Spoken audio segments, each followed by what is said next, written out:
Hey guys, we are at the middle of March and I thought we should do a garden update. So let's take a look around. All right, in my last update, it was definitely wet. February was super wet. So March is not looking nearly as wet and it's actually quite nice outside. So I've been really pleased.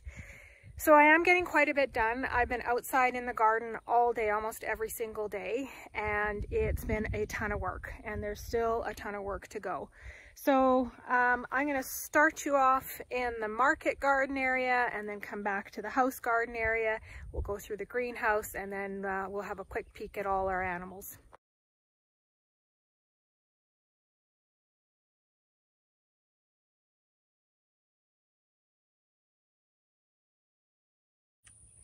Okay, so I have plowed out a section of the market garden area, and really I call it the market garden area, but it's really any garden area. It's just how I refer to the different sections within our yard.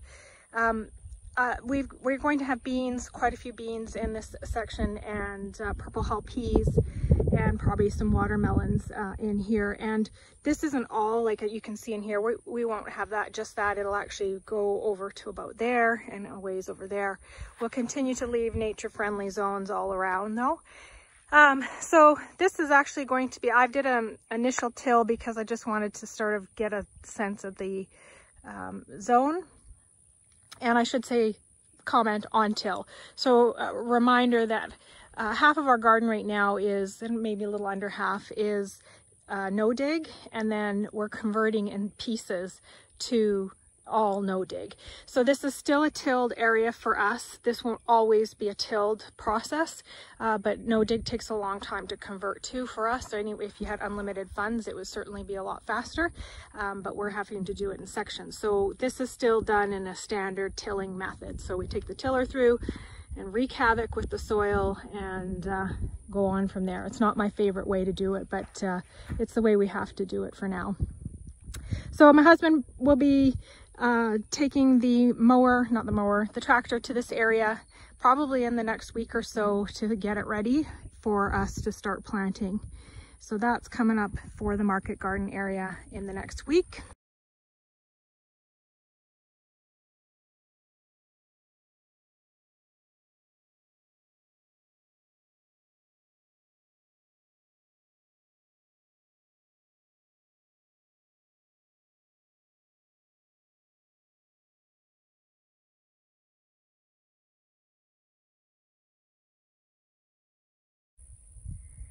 Now this is our no-dig garden. So these are the areas that we've already converted.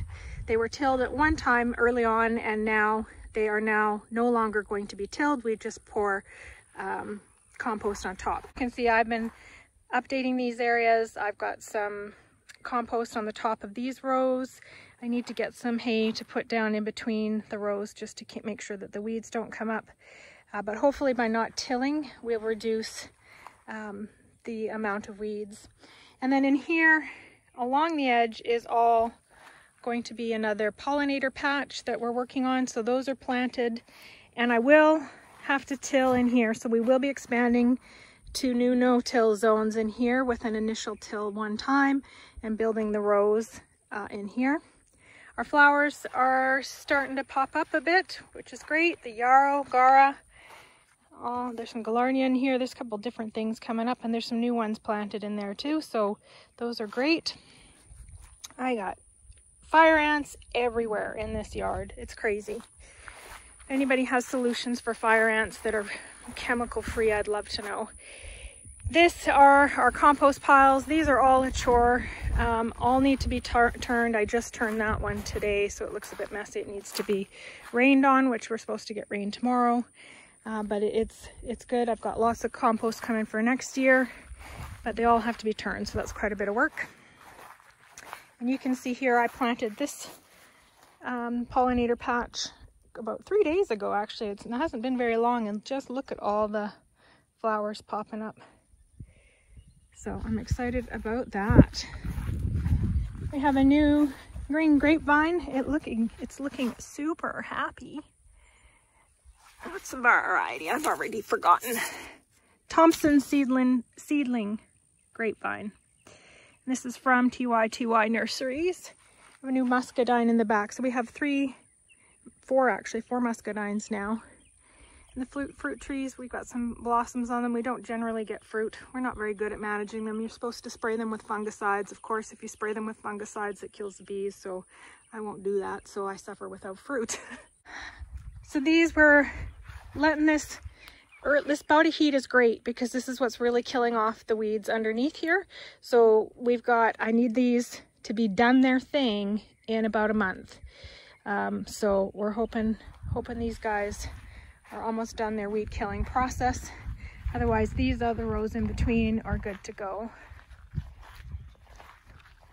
And we've been putting some straw down in between these ones. These ones are really bad moisture zones. They get heavy moisture in here. So the straw actually helps me create the ability to still step on them when they're a bit moist. All of these can be planted in now. They're all ready to go. The dirt in there is great. It's dark. It's full of little red wigglers, so it's really good soil. I'm really excited about that. This is my place, my place to sit, my hangout spot. By no means is it stunning or gorgeous. In fact, it's rough around the edges, but that's the way I like it. And this is in the process of being built. We're putting another box of strawberries in here. I tried this out. This is some crates that I wanted to use so I could put, I was going to try lettuce in here because I thought maybe I'd be enough shade, but it still seems a bit hot. I've got some lettuce in here and I don't know how well they're going to do because it's still pretty hot back here. But I was going to do like bunch onions and radishes back here because they're short growers and they don't need a lot of space. And I was able to do this quickly without the help of my husband. So it just meant creating quick growing space. And I need all the growing space I can get and a lot less grass. So this was an easy solution. So I took advantage of these crates. And this is our strawberry patch. And I don't know if we'll have strawberries this year. This is our first full year. And these are the herbs. This one looks pretty cool. Go to seed here pretty quick. So, and I planted some other ones in there as well. Our rosemary doesn't look overly great. I wonder, maybe I'll give it some extra fertilizer. So against the greenhouse, we have quite a bit of other little plants started. These are some yarrow, lettuce. This is my hope for rhubarb one day in the south. Oh, it's so hard. Dill, growing some beautiful dill, hopefully. And there's some pop-ups in there. I have no idea what that is. If I had to guess, it's going to be a pumpkin. And these are plants that I sell at market. These are some beautiful foxgloves, some Gara. The Gara is looking great. All kinds of stuff. And then we'll sneak into the greenhouse, which I've taken out all of the tropicals, all the stuff, and I'm trying not to collect tropicals anymore. As they die by accident, I say goodbye to them. They need a ton of water. There's not a lot of reward. If I had one wish, it would be to have one beautiful hibiscus plant, and that would be it. That's enough tropicals for me. The rest of them, too much work, too much water. Native plants all the way. So in here though, we have our tomatoes started, and I'm super excited. They seem to be happy, a lot happier than I normally have them. Let's knock on wood if we have some wood around. So I'm really thrilled. Now there's some different kinds in here. There's some big boys. I've got some Legend tomatoes in here. And we've got different peppers in here. There's some Ozarks for sure and some jalapenos. And one zucchini off in the corner. We're propagating a couple of other plants back here. And more tomatoes. So we're continuing to add to the greenhouse. I would like to have it filled with different tomato plants.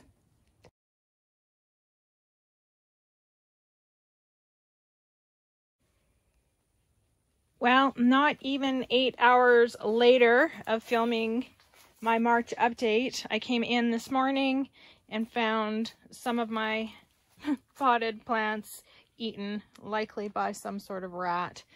So I lost an Ozark pepper, a Juliet cherry, this is a jalapeno.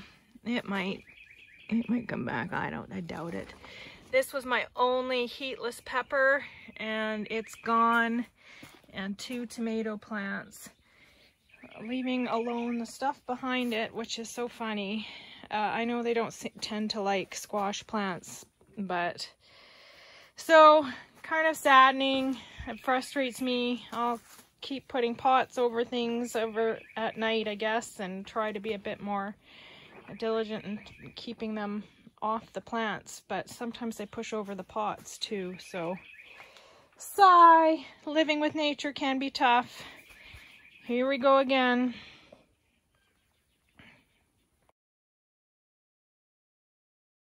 We are in the process of weeding out flower beds.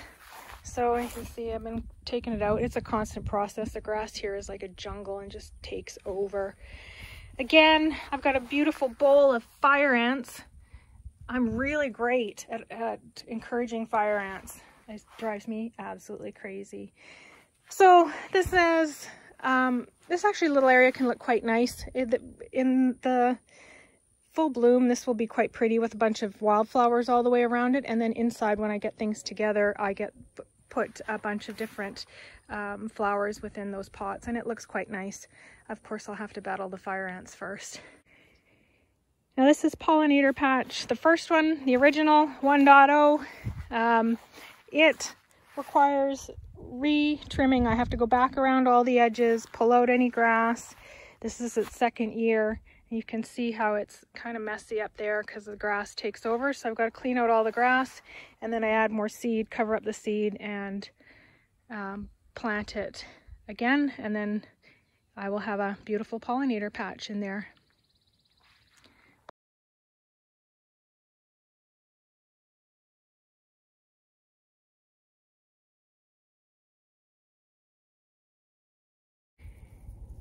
The chicken gang is out and about. They are so happy with the good weather, the ability to be out and not to be soggy. We actually have new members in the gang. We acquired 6 laying hens. There's 3 of them there. They're kind of funny hens. So they were already larger when we got them. We didn't get them as chicks. And their introduction actually went pretty well. I was surprised. They are staying, they're roomies with the ducks. And they hang out with the ducks in their pen and not in the same pen as these other chickens. They seem to get along with the other chickens now, though. We just took their time introducing them. So they're in the wrong pen right now. They're visiting the other guy's house. And the ducks are outside the pen, but that's about as far as they have made it. We've been hoping they'd get to the pond at some point. We've been filming on a regular basis their adventures outside the pen, but they don't seem to go very far from their actual nesting area. So we will wait and see. So that's it, really. March was really about getting all of our beds ready, up potting some plants, and definitely we are now planting seeds right into the ground, and we'll continue to plant seeds on a daily basis, probably right through into April, because in April there'll be a whole new set of seeds that we'll be planting.